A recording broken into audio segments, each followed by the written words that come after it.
श्री स्वामी समर्थ.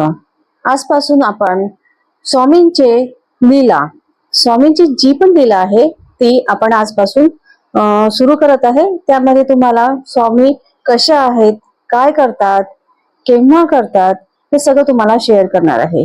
मला असं वाटतं की तुमच्या सोबत पण असं झालं असेल, पण तुम्ही ते कधी नोटीस नाही केलं असेल. कारण की जेव्हापासून मी स्वामींना आपला गुरु मानलेला आहे, स्वामी माझ्या लाईफ मध्ये आले आहे, तेव्हापासून मी खूप आनंदी आहे. आणि आज जिथे पण आहे तिथे माझ्या स्वामीमुळे आहे.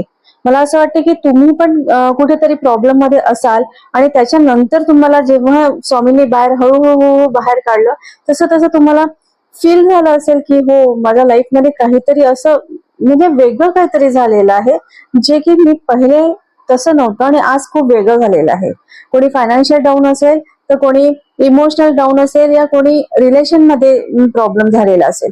असं काही ना काही तुमच्या लाईफ मध्ये झालेलं असेलच, 100% झालेलं असेल.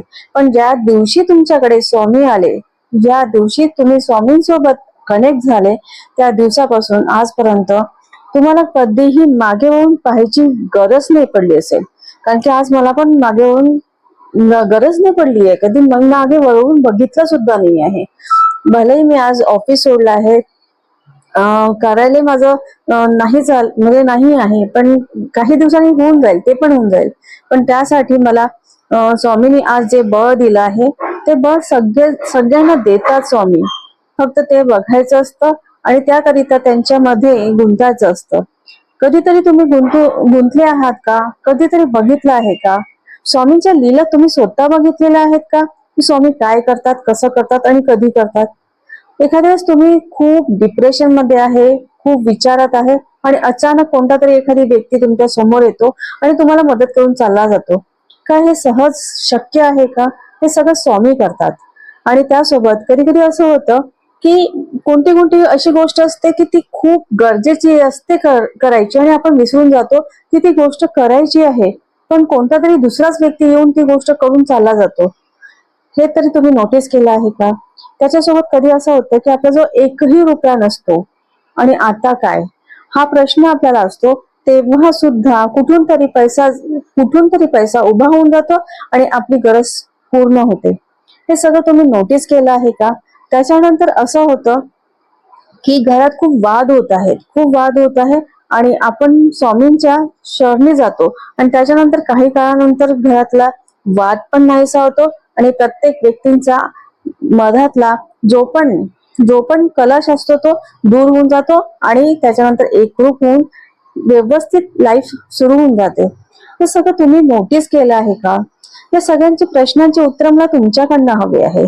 आणि जर हे उत्तर तुम्ही मला दिले ना, तर मग मी अजून तुम्हाला शेअर करेल की स्वामी कसे आहेत आणि काय आहेत आणि केव्हा कसे काय करतात, आणि त्यासाठी आपण पण काय करायला हवं. स्वामींसोबत कसं बोलायला हवं, स्वामींसोबत कसं कनेक्ट व्हायला हवं, आणि वरतून स्वामींसोबत मेडिटेशन ध्यान कसं करायचं असतं. एकदा करून तर पहा स्वामींसोबत ध्यान. कारण की ही जी रुटीन लाईफ आहे ना, ही खूप बिझी आहे. त्याच्यातून थोडा तरी वेळ स्वतःसाठी काढा आणि स्वामींसाठी काढा. कारण की हा जो वेळ तुम्ही स्वामींसाठी आणि स्वतःसाठी काढाल ना, त्याच्यातून तुम्हाला आयुष्य खूप सुंदर वाटायला लागेल. इतकं सुंदर वाटायला लागेल की असं वाटेल की म्हणजे विचारता सोय नाही. म्हणून मी तुम्हाला म्हणते आहे की तुम्ही तुमचे अनुभव माझ्यासोबत शेअर करा. नाही शेअर करायचे असेल तर व्हॉट्सअपवर मला तुम्ही कमेंट्स करा, या नाहीतर मग माझ्या कमेंट बॉक्स मध्ये कमेंट्स करा. तिथे तुमचं नाव पण शो होणार नाही, काही शो होणार नाही, फक्त तुमचा अनुभव कथन आम्ही करू. बस मला तुमची अनुभव कथांची एक मालिका सुरू करायची आहे. त्यासाठी मला तुमच्याकडनं सपोर्ट हवा आहे. त्यासाठीच मी तुम्हाला हे सांगते आहे की छोटीस का होईना गोष्ट, ती पण मला शेअर करा. माहिती आहे भरपूर काही तुम्हाला नाही समजत असेल की मला काय अनुभव आलेला आहे, पण तुम्ही मला एकदा तरी शेअर करा ना, तर मला कळेल की काय नेमकं काय आहे. आणि त्याच्यानंतर स्वामींसोबत कसं कनेक्ट व्हायचं, कसं बोलायचं आणि काय करायचं, हे एक एपिसोड्स मी बनवत जाईल आणि ते तुम्हाला सांगत जाईल, आणि रिअली तुम्ही तसं कराल आणि ते घडत जाईल. कारण की हा माझा अनुभव आहे. श्री स्वामी समर्थ, श्री स्वामी समर्थ, श्री स्वामी समर्थ.